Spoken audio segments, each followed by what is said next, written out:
Hello everyone, আসসালামু আলাইকুম। কি অবস্থা সবার, কেমন আছেন? আই হোপ আপনারা যে যেখান থেকে আজকের ব্লগটি দেখছেন সবাই ভালো আছেন, সুস্থ আছেন। আলহামদুলিল্লাহ, পরিবারের সবাইকে নিয়ে আমিও বেশ ভালো আছি। নতুন আরও একটি ব্লগ নিয়ে হাজির হয়েছি আপনাদের মাঝে। আশা করছি আজকের ব্লগটি ভালো লাগবে, তাই আপনারা পুরো সময় জুড়ে আমার সাথেই থাকবেন। ভিডিওর থাম্বনেল বা টাইটেল দেখে তো বুঝতেই পেরেছেন আমি আজ ব্লগটি কী নিয়ে সাজিয়েছি।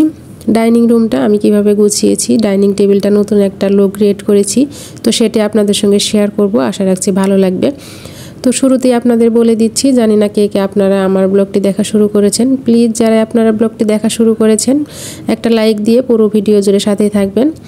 আর যদি আপনি নতুন হয়ে থাকেন প্লিজ আমার চ্যানেলটিকে সাবস্ক্রাইব করে দিবেন, পাশে থাকার বেল বাটনের অল অপশনটি সিলেক্ট করে রাখবেন। এতে করে আমি ভিডিও ছাড়ার সাথে সাথে আপনাদের কাছে নোটিফিকেশন পৌঁছে যাবে, আপনারা সময় সুযোগ বুঝে আমার ব্লগটি দেখে নিতে পারবেন। তো যারা অলরেডি কাজগুলো করে দিয়েছেন সবাইকে অসংখ্য ধন্যবাদ জানাচ্ছি। আমার আজকের ব্লগটি দেখতে দেখতে আপনাদের কোনো অংশ বা কোনো কাজ যদি ভালো লাগে সুন্দর একটা মতামত জানিয়ে যাবেন, এতে আমার কাজ করার উৎসাহ বাড়বে। মানুষ মাত্রই ভুল, আর আমিও কিন্তু ভুলের ঊর্ধ্বে নয়। যদি কোনো ভুল ত্রুটি থেকে থাকে প্লিজ সবাই ক্ষমার দৃষ্টিতে দেখবেন আর ভিডিওটা কন্টিনিউ করবেন। তো ব্লগটি আমি কিন্তু ভোর থেকে শুরু করে দিয়েছিলাম, ছেলেকে স্কুলে রেখে এসেছি আর এসে সকালে নাস্তাটা করে নিলাম। আজ নাস্তায় আমি বেশি কিছু রেডি করিনি, কারণ আমার হাতে একদম সময় ছিল না। আর যেহেতু ছোট বেবিটা ঘুমাচ্ছে তাই ভাবলাম যে অন্য কিছু আর বানাবো না, যদি বানাতে যাই তাহলে দেখা যাবে যে অনেক সময়টা পার হয়ে যাবে। তাই সকালে আমি 2টা ডিম সিদ্ধ করে নিয়েছিলাম আর লেবু মধুর জল, তো সেটাও খেয়ে নিয়েছি। তো আমার ডিমটা কিন্তু খেতে একদম ভালো লাগে না, অনেক কষ্ট করে ডিম সিদ্ধ খাই আমি। তো দেখতেই পেলেন আমি কিন্তু সস দিয়ে তারপর খেয়ে নিয়েছি। আমার মতো কার কার আপনারা ডিম খেতে ভালো লাগে না, এইভাবে কিন্তু সস দিয়ে খেতে পারেন, দেখবেন খেতে একটু হলেও ভালো লাগবে। তো আমি তো এইভাবেই খেয়ে থাকি। তো আজ সকাল সকাল আমি কিন্তু রান্নাও অলরেডি শুরু করে দিয়েছি। তো ঘুম থেকে উঠে মুরগিটা বের করে রেখেছিলাম। তো 2-1 দিন আগে এই মুরগিগুলো নিয়ে এসেছিল, আমার কিন্তু কাটা হয়নি, শুধু সেইভাবে রেখে দিয়েছিলাম। তো ঘুম থেকে উঠে সাথে সাথে আমি আগে মুরগিগুলো বের করে রেখেছি, রেখে তারপর আমি অন্য কাজ করেছি, ছেলেকে স্কুলে রেখে এসেছি, সকালে নাস্তাটাও করে নিলাম। আর অলরেডি আমি কিন্তু মুরগিগুলো অফিস কিনে কেটে নিয়েছি, আর সব কিছু রেডি থাকলে রান্না তাড়াতাড়ি হয়ে যায়। আর আমার ভিডিও আপনারা যারা দেখেন তারা তো অবশ্যই জানেন আমি কিন্তু সব কিছু গুছিয়ে নিয়ে তারপর রান্না করতে বসি। অনেকেই আছে কিন্তু দেখবেন যে একটা রান্না বসিয়ে তারপর অন্যটা কাটাকাটি বা অন্য কিছু করতে যায়, এটা আমার একদম পছন্দ না। আমি সব কিছু রেডি করে নিয়ে তারপর বসি, তাহলে তাড়াতাড়ি হয়ে যায়। তো এইভাবে আমি কিন্তু সব সময় কাজ করে থাকি, আর আমার কাছে এটাই সহজ মনে হয়। তো আজ আমি সিম্পলভাবে রান্না করব, তো আমি পোলাও রান্না করব, আর এখানে তো মুরগির রোস্ট রান্না করছি। আমি রোস্টের কিন্তু দেখতেই পেলেন আমি শুধু লেগ পিস বা বুকের মাংস সেটা দিইনি, সব কিছুই দিয়েছি। কারণ সেগুলো যদি আবার রেখে দিই গলার হাড় বা অন্য হাড়, তাহলে দেখা যাবে সেটা আর খাওয়া হবে না, সেটা ফ্রিজেই পড়ে থাকবে। তাই আমি যখনই রান্না করি সবগুলো একসঙ্গে দিয়ে দিই। যেহেতু আমি আমার ডাইনিং রুমটা সুন্দর করে গুছাবো, তাই ভাবলাম যে সকাল সকাল রান্নাটা শেষ করে নিই। আবার যদি ডাইনিং গুছাতে যাই দেখা যাবে যে সময় চলে যাবে, তখন রান্নাটা দেরি হয়ে যাবে। সেজন্য আমি সকালে নাস্তা করে রান্নাটা বসিয়ে দিলাম, এতে রান্নাটাও হয়ে গেল আর আমার ডাইনিংটাও গোছানো হবে। তাহলে দেখা যাবে দুপুরের আগে আমার কাজ শেষ হয়ে যাবে। তো এই তো রোস্ট হয়ে গিয়েছে, আর এখন পোলাওটা বসিয়ে দিয়েছিলাম, সেটাও হয়ে গিয়েছে। আমরা যারা গৃহিণী আছি তাদের প্রত্যেকটা দিন শুরু হয় সেই ভোর থেকে সন্ধ্যা পর্যন্ত আমাদের কিন্তু সংসারে কাজ করতে করতে একদম চলে যায়। তো সময়টা কখন পার হয়ে যায় আমরা কেউ বুঝতেই পারি না। আরও বাসায় তো ছোটো বেবি আছে, তার জন্য তো সময় দিতেই হবে।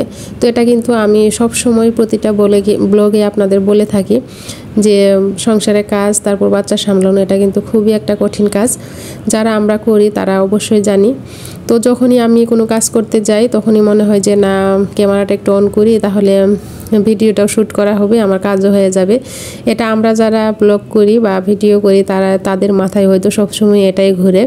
তো আমি যেটাই করি না কেন শুধু মন চাই না এখন একটু অন করে রাখি, তাহলে এই কাজটা আমি ব্লগে শেয়ার করতে পারবো। তবে আমি সবসময় চেষ্টা করি প্রতিদিনের যে কাজ সেটাই শেয়ার করার জন্য। অনেক সময় দেখি যে কয়েকটা ব্লগ যদি একসঙ্গে আমি জয়েন দিয়ে তারপর করতে যাই, মাঝে মধ্যে ভুলেও যাই কখন কোন ভিডিও শ্যুট করেছি। তো সেইভাবে না করে আমি প্রতিদিনের যে কাজটা আছে আমি সেইভাবেই একদিনের সারাদিনের কাজটাই আমি শ্যুট করে রাখি, সেটাই আপনাদের সঙ্গে শেয়ার করার চেষ্টা করি। তো আমি কিন্তু এদিকে রান্নাটা শেষ করে নিলাম, আর এই তো এখন চলে এসেছি ডাইনিং রুমে। ডাইনিং রুমটা আমি একটু সুন্দর করে গুছিয়ে নেব। আপনারা এর আগে ব্লগে দেখেছেন যে আমি চেয়ারের কভারটা কিন্তু ধুয়ে দিয়েছিলাম। তো আজ ভাবলাম যে আমি এই টেবিল কভারটা উঠিয়ে নিয়ে এখানে একটা নতুন আরেকটা দিয়ে দিই, যেহেতু এটা অনেক দিন হয়ে গিয়েছে। আপনারা হয়তো বোরিং ফিল করছেন যে আপুটা চেয়ারের কভার বা টেবিলের কভার কেন চেঞ্জ করছে না। তো ভাবলাম যে আজ একটু চেঞ্জ করেই দেই, অনেক দিন হয়ে গিয়েছে। তো চেয়ারের কভারগুলো উঠিয়ে নিলাম আর টেবিলের কভারটা উঠিয়ে নিয়ে এখন আমি স্প্রে দিয়ে একটু ভালো করে গ্লাসটা পরিষ্কার করে নিচ্ছি। এখানে একটা কথা বলি যে আমি যখন বাসা চেঞ্জ করি তখন এই টেবিলটা তো নিয়ে এসেছে, তো যে লোক নিয়ে এসেছে তারা কিন্তু এই টেবিলের উপরের যে গ্লাসটা আছে সেটা একদম উল্টাভাবে দিয়ে রেখেছে। তো তখন আর দেখতে পাইনি, কিছুদিন পর দেখেছি যে এটা তো উল্টা। সেটা যে আমি আবার উল্টিয়ে দিব সেটা আর পাচ্ছি না। আর আপনাদের ভাইয়া যখন বাসায় থাকে তখন মনেই থাকে না যে এটা একটু ভালো করে উল্টিয়ে তারপর সোজা করে দাও, তো সেটা আর হচ্ছে না। তো সেইভাবেই কিন্তু আমি টেবিলের উপরে কভারটা দিয়ে দিলাম। এর আগে যেটা ছিল সেটা আমি ওয়াশিং মেশিনে দিয়ে দিলাম। আর এখন এই তো আগের আমার একটা রেড কালার ছিল, এটা রেড কালার না, রেড বা খয়েরি একদম মিক্সড।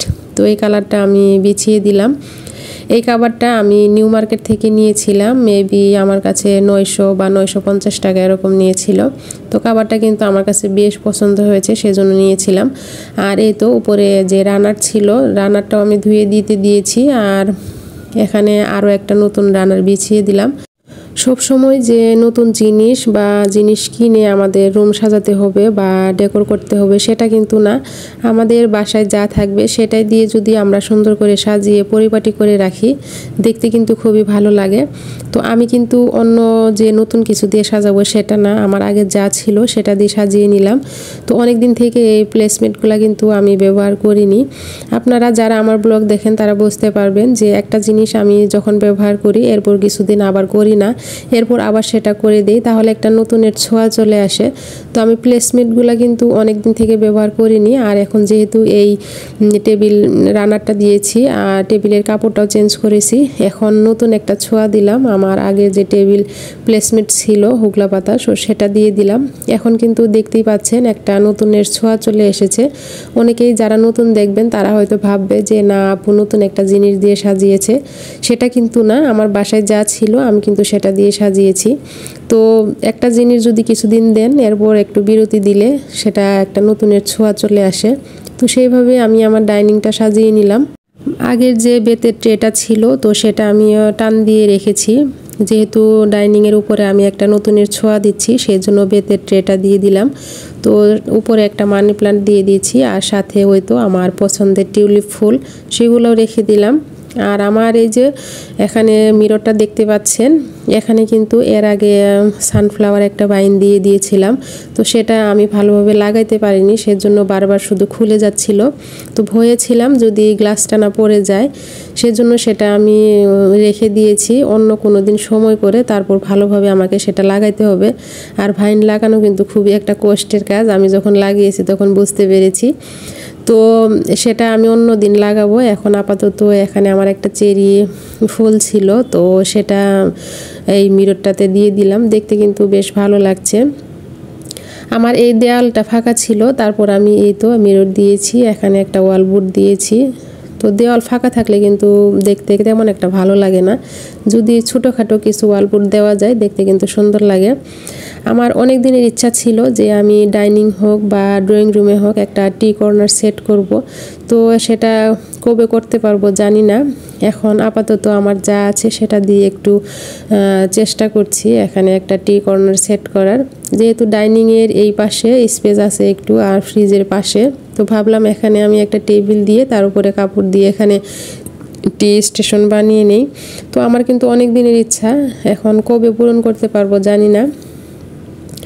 আমি কিন্তু এই জারগুলা আর এই সেটটা কিন্তু একটা অনলাইন পেজ থেকে নিয়েছিলাম। আর এই তো চা নাকি কফি এটাও নিয়েছিলাম।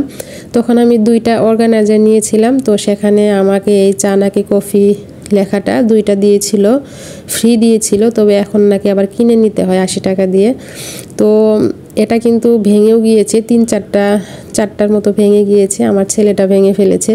তো আমি গাম দিয়ে লাগিয়ে তারপরেই তো লাগিয়ে দিয়েছি এখানে। তবে আমার অনেক দিনের ইচ্ছা যে আমি একটা টি কর্নার বানাবো, জানি না কবে করতে পারবো, সবাই দোয়া করবেন যেন করতে পারি। সেখানকার জন্য আবার কিছু জিনিসও লাগবে, তো চেষ্টা করছি আস্তে আস্তে কিছু কেনার। তো মধ্যবিত্ত পরিবার সবাই তো আমরা জানি যে একটা জিনিস কিনতে গেলে আমাদের অনেক দিন অপেক্ষা করতে হয়। তো সেইভাবে আমি একটু একটু করে কিছু জিনিস কেনার চেষ্টা করছি। তো একদিন ইনশাআল্লাহ আপনাদের সঙ্গে শেয়ার করব আমি আমার টি কর্নারটা কিভাবে সাজিয়েছি। তো দেখতে দেখতে কিন্তু আমার ব্লগের একদম শেষ পর্যায়ে চলে এসেছি। এতক্ষণ পর্যন্ত আমার যে সকল প্রিয় আপু ভাইয়ারা আমার সাথেই ছিলেন, আপনাদের সবাইকে অসংখ্য ধন্যবাদ। আর এই তো কাজ শেষ করে একটু এখন রিল্যাক্সে বসে একটু চা খেয়ে নিচ্ছি। আর চা খেতে খেতে আমি আপনাদের কাছে বিদায় নিচ্ছি।